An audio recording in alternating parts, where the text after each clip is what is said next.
ANM ನ್ಯೂಸ್ಗೆ ಸ್ವಾಗತ. ಡೆಕ್ಕನ್ ಆಸ್ಪತ್ರೆಯಲ್ಲಿ 1 ತಿಂಗಳ ಕಾಲ ಮಕ್ಕಳ ತಜ್ಞರಿಂದ ಉಚಿತ ಸಂದರ್ಶನ. ಚಿಂತಾಮಣಿ ನಗರದ ಬೆಂಗಳೂರು ಜೋಡಿ ರಸ್ತೆಯ ಕೆಎಸ್ಆರ್ಟಿಸಿ ಬಸ್ ಡಿಪೋ ಮುಂಭಾಗದ ಅಶ್ವಿನಿ ಬಡಾವಣೆಯ ಡೆಕ್ಕನ್ ಆಸ್ಪತ್ರೆ ನಗರದ ಪ್ರತಿಷ್ಠಿತ ಆಸ್ಪತ್ರೆಯಾಗಿದ್ದು, ಸದರಿ ಆಸ್ಪತ್ರೆಯಲ್ಲಿ 2026 ಜನವರಿ 21ರಿಂದ ಫೆಬ್ರವರಿ 21ರವರೆಗೂ 1 ತಿಂಗಳ ಕಾಲ ಮಕ್ಕಳ ತಜ್ಞ ಡಾಕ್ಟರ್ ರಾಘವೇಂದ್ರ ವಿ ರವರಿಂದ ಉಚಿತ ಸಂದರ್ಶನವನ್ನು ಏರ್ಪಡಿಸಲಾಗಿದೆ. ಪ್ರತಿದಿನ ಬೆಳಗ್ಗೆ 10ರಿಂದ ಮಧ್ಯಾಹ್ನ 2 ಗಂಟೆವರೆಗೂ ಮತ್ತು ಸಂಜೆ 5ರಿಂದ ರಾತ್ರಿ 9 ಗಂಟೆವರೆಗೂ ಉಚಿತ ಸಂದರ್ಶನ ಏರ್ಪಡಿಸಲಾಗಿದೆ.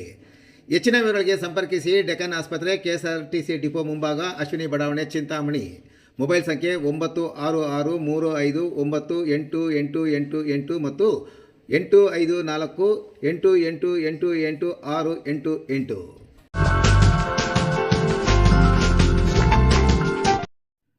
ಫ್ರೀ ಹೆಲ್ಮೆಟ್ಗಾಗಿ ನೂಕಾಟ, ತಳ್ಳಾಟ. ಫ್ರೀ ಹೆಲ್ಮೆಟ್ಗಾಗಿ ಮುಗಿಬಿದ್ದ ಜನರು, ಲಾಠಿ ಬೀಸಲು ಮುಂದಾದ ಪೊಲೀಸರು. ಕೋಲಾರ ಜಿಲ್ಲೆಯ ಮುಳಬಾಗಿಲು ನಗರದಲ್ಲಿ ಉಚಿತ ಹೆಲ್ಮೆಟ್ ವಿತರಣಾ ಕಾರ್ಯಕ್ರಮ. ಕಾಂಗ್ರೆಸ್ ನಾಯಕ ಆದಿನಾರಾಯಣರವರಿಂದ 30,000ಕ್ಕೂ ಹೆಚ್ಚು ಹೆಲ್ಮೆಟ್ ವಿತರಣಾ ಕಾರ್ಯಕ್ರಮಕ್ಕೆ ಚಾಲನೆ. ಮುಳಬಾಗಿಲು ನಗರದ ಹೊರವಲಯದ ಮೈದಾನದಲ್ಲಿ ಕಾರ್ಯಕ್ರಮ. ಫ್ರೀ ಹೆಲ್ಮೆಟ್ಗಾಗಿ ಮುಗಿಬಿದ್ದ ಜನರನ್ನು ನಿಯಂತ್ರಿಸಲು ಪೊಲೀಸರು ಹರಸಾಹಸ. ಬೈಕ್ ತಂದವರಿಗೆ ತಲಾ 1 ಹೆಲ್ಮೆಟ್ ವಿತರಿಸಿದ ಆಯೋಜಕರು. ಹೆಲ್ಮೆಟ್ಗಾಗಿ ಸ್ಟಾಕ್ ಇದ್ದ ಕ್ಯಾಂಟರ್ ವಾಹನ ಸುತ್ತುವರೆದ ಬೈಕ್ ಸವಾರರು. ಹೆಲ್ಮೆಟ್ ಸಿಗದಿದ್ದಕ್ಕೆ ಗುಂಪಾಗಿ ಹೆಲ್ಮೆಟ್ಗಾಗಿ ಮುಗಿಬಿದ್ದ ಜನರನ್ನು ನಿಯಂತ್ರಿಸಲು ಆಯೋಜಕರು ಹಾಗೂ ಪೊಲೀಸರು ಹರಸಾಹಸ. ಜನರ ಮೇಲೆ ಲಾಠಿ ಬೀಸಲು ಮುಂದಾದ ಪೊಲೀಸರು. ಹೆಲ್ಮೆಟ್ ಸಿಗದಿದ್ದಕ್ಕೆ ವಾಹನ ಹತ್ತಿ ಹೆಲ್ಮೆಟ್ ತೆಗೆದುಕೊಂಡ ಜನರು. ಕಾರ್ಯಕ್ರಮದಲ್ಲಿ ಶಾಸಕ ಕೊತ್ತೂರು ಮಂಜುನಾಥ್, ಆದಿನಾರಾಯಣ್ ಹಾಗೂ ಕಾಂಗ್ರೆಸ್ ಮುಖಂಡರು ಭಾಗಿ.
ఇది కావాల్సిన ఇది మాకు కావాల్సిన ఇదేరా మాకు కావాల్సిన ఇదేరా పెరుగు పెరుగు